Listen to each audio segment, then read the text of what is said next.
নমস্কার বন্ধুরা, very good morning. আজ বর্ষার ওয়েদারে একটা সুন্দর আমি কচুরি বলো, পরোটা বলো, চাপাটি বলো রেসিপি বানাচ্ছি। এখানে দিয়েছি আটা ময়দা। এই যে গণেশের আটা, গণেশের ময়দা ছাড়া আমি ইউজ করি না, দুটো থেকে দিয়েছি। এখানে দেখো চিকেন আছে একদম সেদ্ধ করা, নুন হলুদ দিয়ে আর গ্রেট করা। আর এখানে আলুটাকে গ্রেট করেছি, রসুন আর আদা সব গ্রেট করা, পেঁয়াজ। এবার এর মধ্যে কি দেব? এর মধ্যে আমি নুন দেব, পরিমাণ মতন দেবে, বেশি দেবে না। হলুদ দেব, মরিচের গুঁড়ো দেবো টেস্ট অনুযায়ী, আর একটু দিলে অসুবিধা নেই। জিরে গুঁড়ো, অল্প হলেও চিনি দেবে, দিয়ে দেবো। একটু বেশি পরিমাণে চিকেন দেবে,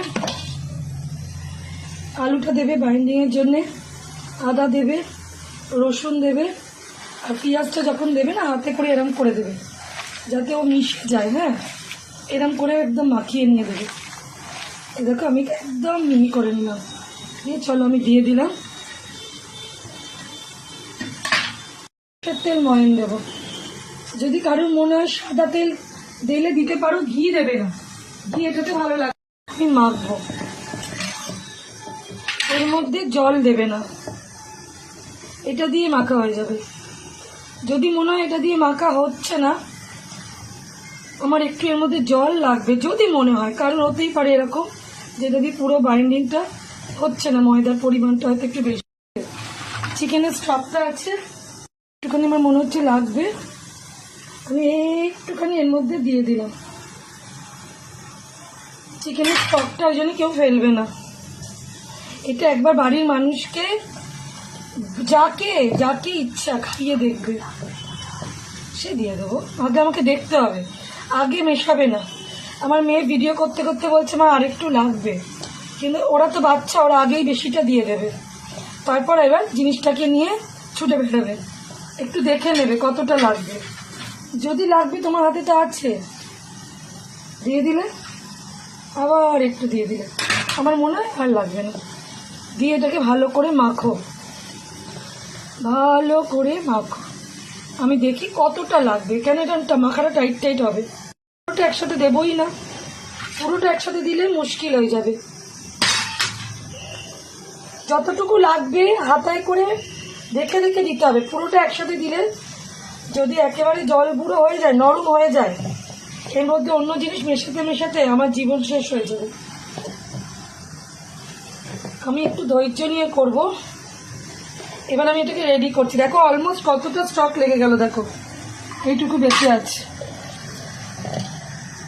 এরকম করে ডলে ডলে মাখছি, শুধু দেখো মাখাটা। স্টক কিন্তু পুরোটা লাগবে না, দেখেছো? একদম টাইট করে মাখছি, দেখো। এটা এরকম অবস্থায় মিনিমাম, হাতে যদি সময় কম থাকে অন্তত 15-20 মিনিট, হাতে সময় বেশি থাকলে তুমি এটা আধ ঘন্টা রাখতে পারো। কিন্তু অবশ্যই অবশ্যই যখন লাগবে তখন এর মধ্যে দই দিয়েও মাখতে পারো। যখন রাখবে তখন এর মধ্যে মশলাটা কেমন মিশে যাবে দেখবি। দেখো দেখো মাখা হলো কি না বলো। স্টকটা বেশ অনেকটাই লাগলো, এইটুকু থেকে গেল। যখন আমি মাংসটা বানাবো দিয়ে দেবো। চলো এইভাবে আমি এটাকে এখন একদম দলাই মশলাই করে আমি এটাকে এখন রেখে দেবো রেস্টে। এটা এখন থাকবে রেস্টে। চিকেন এরকমভাবে না করবে, রেখে দিতেও পারো তুমি ফ্রিজে। হ্যাঁ, তো চলো আমি এখন তোমাদের এই ভিডিওটা এইটুকুই ছাড়ছি। পরেরটা আমি পরোটাটা করব, সেটা আবার দেখাচ্ছি। এটা এখন এখানে জাস্ট থাকবে, ওপরে তেল ফেল কিচ্ছু দেবার দরকার নেই। কি গো, কেমন লাগছে তোমাদের বলো? বর বাচ্চাকে খাওয়াতে ইচ্ছা করছে কিনা বলো? হচ্ছে হচ্ছে, আমি জানি। ভিডিওটা দেখো, কেমন লাগলো অবশ্যই জানিও। পরে ভাজা তোমাদের দেখাচ্ছি।